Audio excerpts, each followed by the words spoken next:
All right, let's go ahead and look at some problems to help you prepare for your quiz on section 6.1 and 6.2. So if we start with some angle, say 240 degrees, we might have to change this to radians. So if you recall, changing things to radians, we'll simply multiply by pi over 180.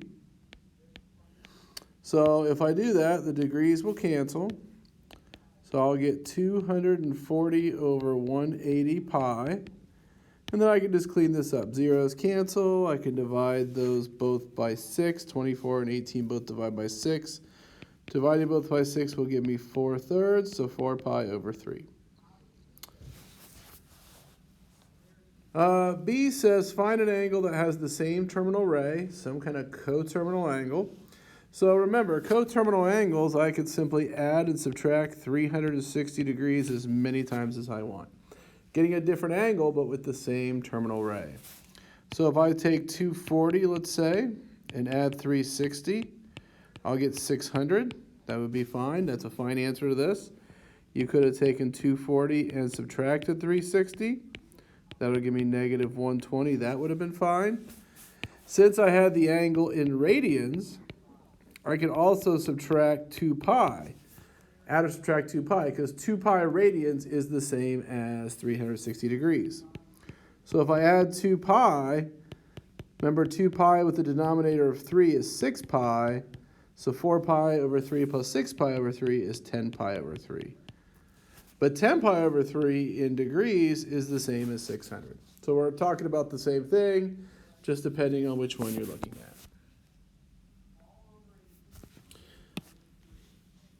So C says, what are the 6 trigonometric function values for the angle theta? Now we could use unit circle that we've kind of seen now to do that, but we're going to do this the traditional way. So 240 degrees, if I plot it out, starts here and is going to end up in quadrant 3. Now, in quadrant 3, remember, we have the ASTC. We know tangent's going to be positive in quadrant 3, as is cotan. So if I'm looking for these, sine of 240, cosine of 240, tan of 240, and then the other ones, cosecant of 240, secant of 240, cotan of 240. What I know right away is I know sine will be negative, I know cosine will be negative, but I know tangent will be positive because it's in quadrant 3. I also know that cosecant will be negative, secant will be negative, and cotangent will be positive. So all we have to do now is figure out what my reference angle is. So my reference angle is going to be based on this little angle right here. Well, if 240 goes to my terminal ray, and I know this is 180, I'll simply subtract 240 from 180, which is going to give me a reference angle of 60. So once I have my sines and my trig functions, I will simply just use my special right triangle with these ratios. Since I'm using 60, this is my opposite, this is my hypotenuse, and this is my adjacent. So I can use this triangle to answer the following questions. So sine of 240 is negative radical 3 over 2. Cosine is negative 1 over 2. And tangent is opposite over adjacent, so that's just positive radical 3. And then once you have that, we're just flipping things over. So negative 2 over radical 3, which is negative 2 radical 3 over 3. Flip it, negative 1/2 is negative 2. And then 1 over radical 3, which is radical 3 over 3. Now, you could certainly check on your unit circle. On the unit circle, if I look at 240, the point is negative 1/2 negative radical 3 over 2. So the x, which is the cosine, is negative 1/2. That's what we found. And the y is the sine, which is negative 3 radical 3 over 2, which is what we found. And then you can do the rest the way we always have.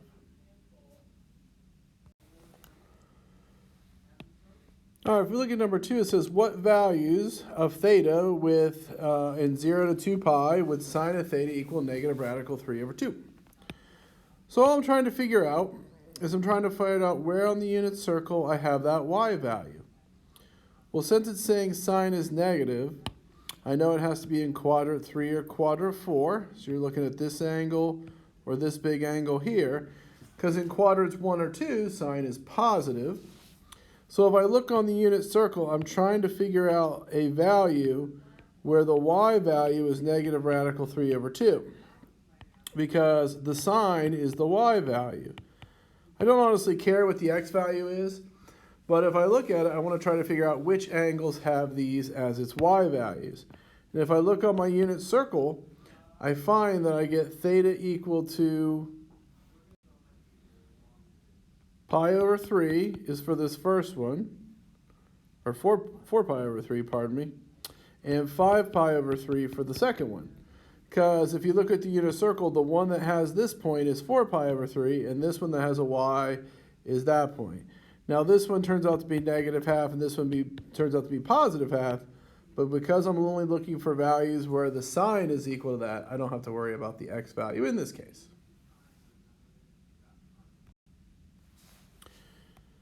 So here's another example. Let's say we have this point on the unit circle.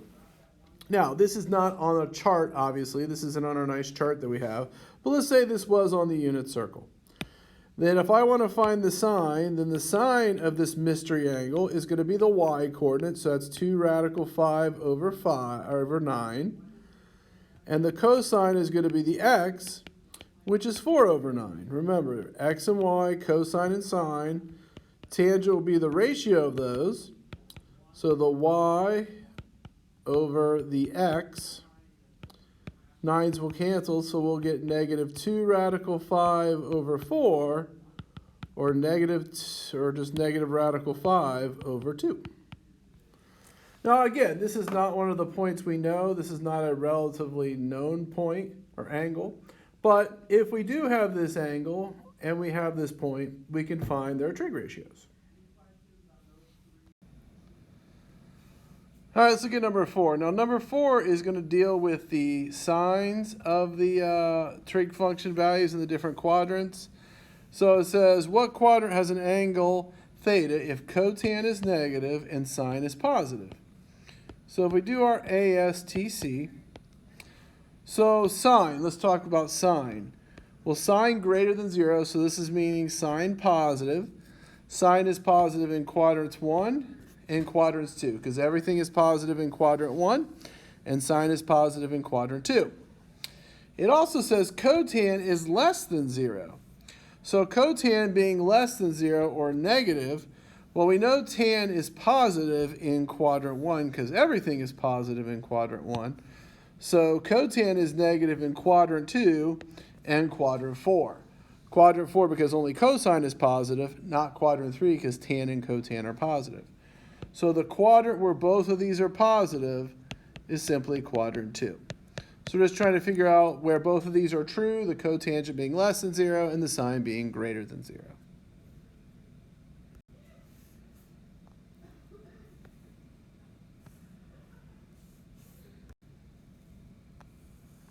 So look at this final one. It says, given sine equals negative 1/4 and theta is in quadrant 4, find tan and cotan. So in this case, it's saying the angle is in quadrant 4, so that's pretty nice. So it's saying the angle is down here in quadrant 4. Now, we don't know how it gets there. It could be this way, it could be this way, who knows? But the big thing is that it is in quadrant 4. So if we have a reference angle in quadrant 4, it would be here. And so we say we'll take a point on that ray and we will make a reference triangle. So since our angle theta is here in the corner, this is the opposite, this is the adjacent, and this is the hypotenuse. So we'll know a couple of those sides. In sine's case, sine is opposite over hypotenuse. So in this case, the opposite is -1, and the hypotenuse is 4. Now to find the x side, we'll simply do the a squared plus b squared equals c squared. So that's x squared plus 1 equals 16. Subtract 1, x squared equals 15, and we'll take the square root. So in this case, it could be positive or negative square root of 15, but since this is a positive x direction, we'll say it's 15. Then we could just simply do our sine, cosine, tangent. So cosine is adjacent over hypotenuse, so radical 15 over 4. And tangent, because these are the only two it asks for, is opposite over adjacent. Or if I rationalize, that's negative radical 15 over 15. So hopefully this helps. And go ahead and finish the rest of your practice problems to get ready for your quiz next week.